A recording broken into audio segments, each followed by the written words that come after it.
The elderly man's hands were trembling as he pulled Whitney Houston's albums from his worn leather bag. He had no idea the voice herself was standing just 3 feet away, about to hear the heartbreaking reason he was selling the music that had defined his entire marriage.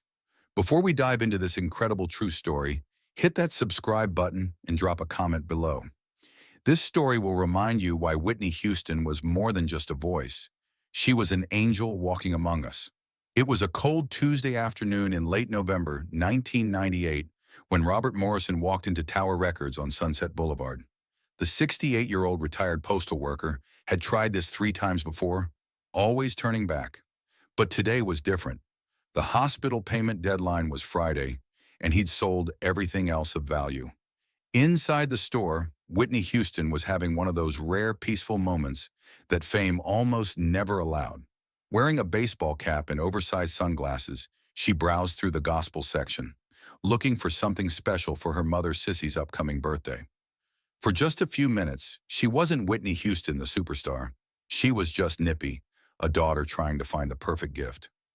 Robert approached the counter where a young clerk named Jason was organizing new arrivals. His hands shook as he carefully placed 5 vinyl albums on the counter, each one in pristine condition, each one protected in plastic sleeves like they were made of gold. "Excuse me," Robert said quietly, his voice barely above a whisper. "I was wondering if you buy used albums." Jason looked up, ready to give his standard response. "We don't usually buy used CDs, sir. We're really more of a retail—" "These aren't CDs," Robert interrupted gently, carefully unwrapping the first album. "These are mint-condition vinyl records, original pressings." Whitney, standing about 10 feet away in the gospel section, noticed the interaction. Something about the old man's careful movements, the way he handled those albums like they were precious artifacts, caught her attention. Jason examined the first album, Whitney Houston, the 1985 debut. Then Whitney from 1987, I'm Your Baby Tonight, 1990. The Bodyguard soundtrack, 1992. And finally, My Love Is Your Love, released just months earlier in 1998, still in its original shrink wrap, unopened. "These are all Whitney Houston albums," Jason observed. "Yes," Robert said. "Every single one. First pressings, perfect condition." Whitney's hand froze on the Mahalia Jackson album she'd been examining. She turned slightly, just enough to hear better without being obvious. "I can see they're in great shape," Jason said, trying to be diplomatic. "But we don't usually—" "My wife," Robert began, his voice cracking slightly. "Her name is Catherine. We dance to these albums. Every single one." He ran his finger gently across the cover of the debut album. "This one, we danced to it in our apartment in 1986. I just brought it home for our anniversary.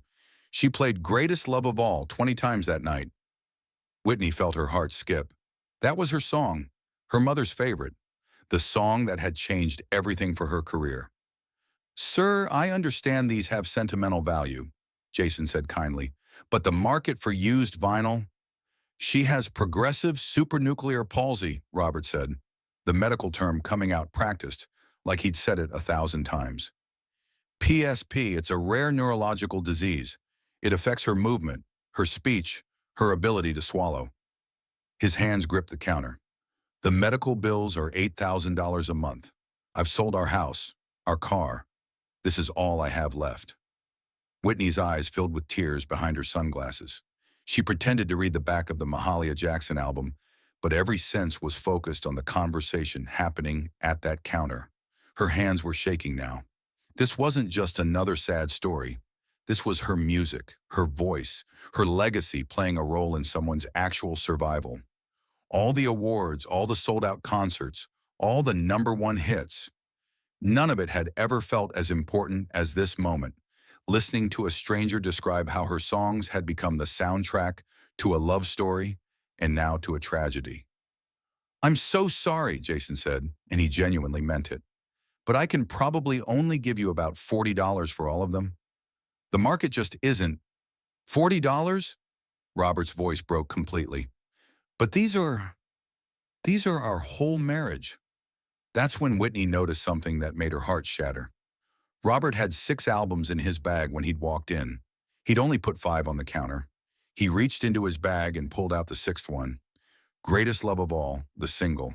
But instead of placing it with the others, he held it against his chest. Not this one, he whispered, more to himself than to Jason. I promised Kathy I'd keep this one. This is ours. Whitney couldn't take it anymore.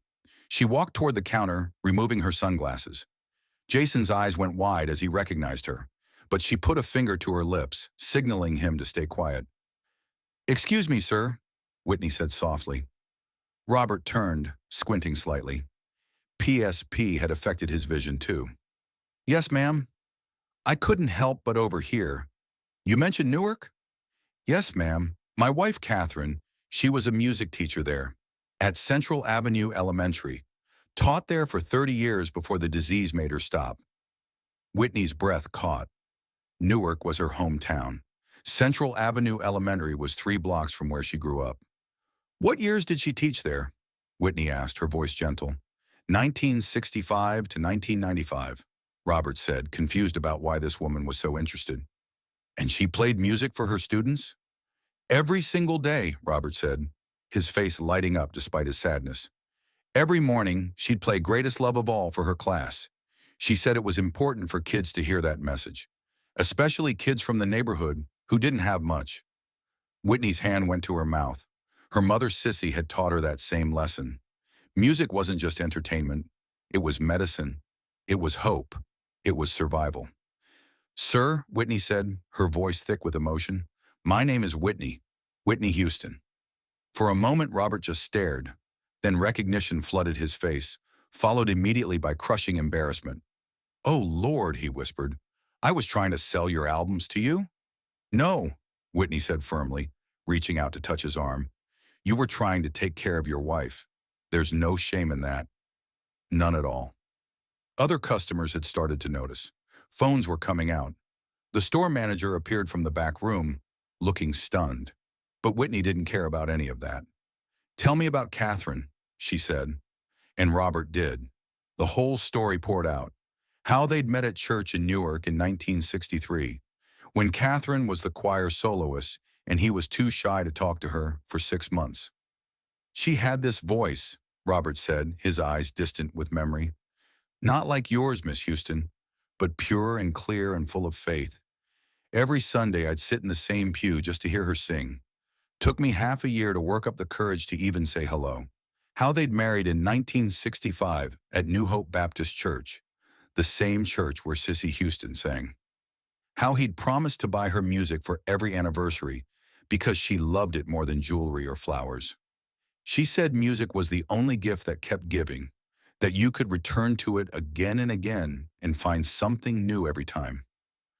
When your first album came out in 1985, Robert said, tears streaming down his face, Catherine played it until the grooves almost wore out.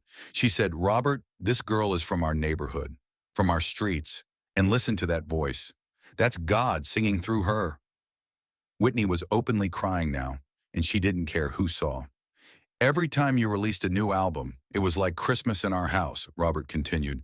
We'd dance in our living room. Even after she got sick, even when she could barely move, we'd still try.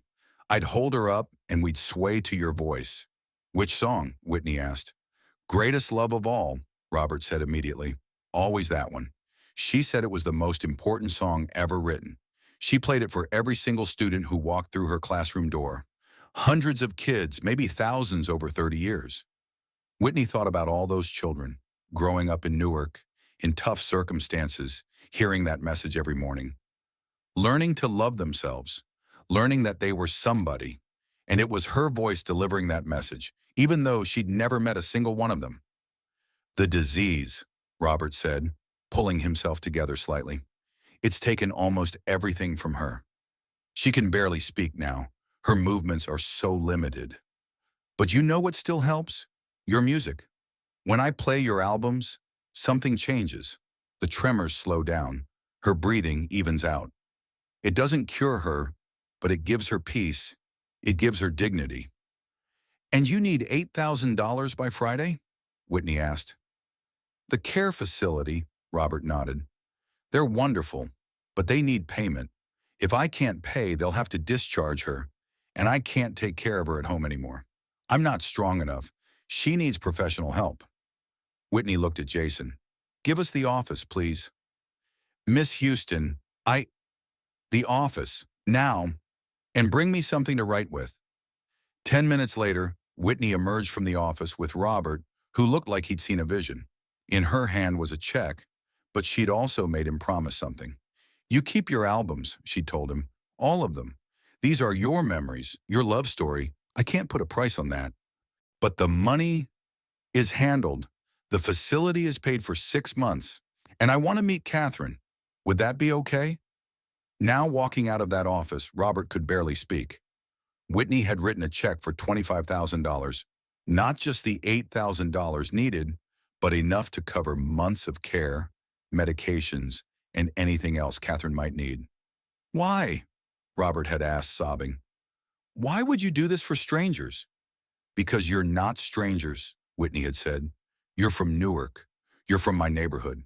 Catherine taught kids who could have been my classmates. And because somebody helped my family once, and my mama taught me that when you're blessed, you bless others. But the money wasn't even the most important part. 3 days later, on Friday morning, Whitney Houston walked into Sunny Gardens Care Facility in Pasadena carrying a portable keyboard. The facility director nearly fainted, but Whitney just smiled and asked to be taken to Catherine Morrison's room. Catherine was in her chair by the window, her body rigid from the disease, her eyes barely able to move. The afternoon sun cast a gentle light across her face, highlighting the silver in her hair and the lines that decades of smiling at students had etched around her eyes. The room was small but filled with love. Photos of former students covered one wall, letters and cards from parents thanking her for changing their children's lives. And there, on every available surface, were Whitney Houston albums, posters, magazine covers. This wasn't just a fan's collection. This was a testament to how deeply music could weave itself into the fabric of someone's entire existence. But when Whitney walked in and said, "Hi, Catherine, I'm Whitney," something flickered in those eyes. Recognition, wonder, joy, and something else. Gratitude that she'd lived long enough to experience this impossible moment. Your husband told me you were a music teacher, Whitney said, kneeling beside the chair. So you know music better than most people. I'm working on some new arrangements, and I need a teacher's opinion. Would you help me? Catherine managed the smallest nod. Whitney set up her keyboard and began playing the opening notes of Greatest Love of All. She sang it differently than on the record, slower, gentler, like a lullaby. And as she sang, she watched Catherine's face. The tremors that constantly shook her body began to slow. Not stop. Whitney knew there would be no miracle cure, but slow. The disease was still there. But for these few minutes, the music was stronger. When Whitney reached the second verse, she paused and looked at Catherine. Sing with me? Catherine's mouth opened. The sound that came out was slurred, broken, barely recognizable as words. But she was singing. Learning to love yourself is the greatest love of all. Nurses gathered in the doorway crying. Other residents wheeled themselves closer. Robert stood in the corner, holding his wife's hand, tears streaming down his face as he watched his wife sing with the voice that had been the soundtrack of their entire marriage. After the song, Whitney spent an hour with Catherine just talking, sharing stories about Newark, about music, about teaching.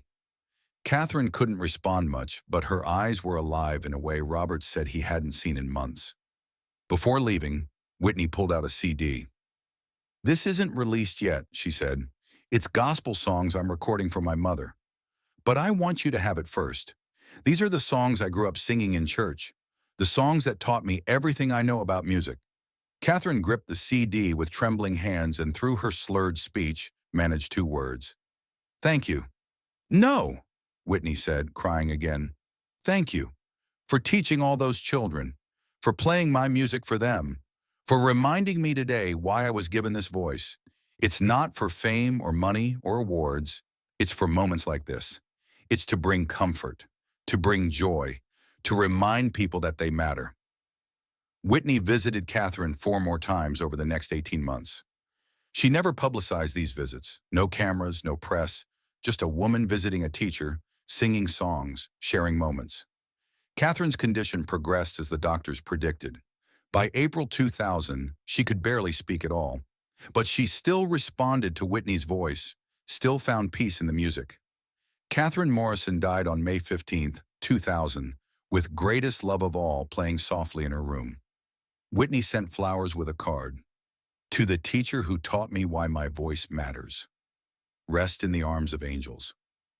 Robert lived another 18 years, playing those albums every anniversary, every birthday, every difficult day. He never sold them. When Whitney Houston died in 2012, Robert wept like he'd lost a member of his family, because in a way he had. After Whitney's death, Robert finally told the story publicly, not for attention, but because he said the world needed to know who Whitney Houston really was when the cameras weren't rolling. She wasn't just the voice, he said in a quiet interview. She was the human being who used her voice to heal. In 2015, Robert donated the albums to the Grammy Museum. They're displayed now with Catherine's story, photos of her classroom, and Robert's journal of Whitney's visits. The plaque reads, "Music is medicine. Love is eternal." Robert Morrison died in 2018 at age 88. His final request was that Greatest Love of All be played at his funeral. On his coffin sat a single Whitney Houston album, not sold, not donated, just there, representing a love story that music had soundtracked for 35 years. At his funeral, Patricia Houston, Whitney's sister-in-law, read a letter found in Whitney's belongings, written in 2008. "When I forget why I sing, I think of Catherine Morrison, a teacher who played my music for children who needed hope. That's worth more than any Grammy. That's the real meaning of this gift."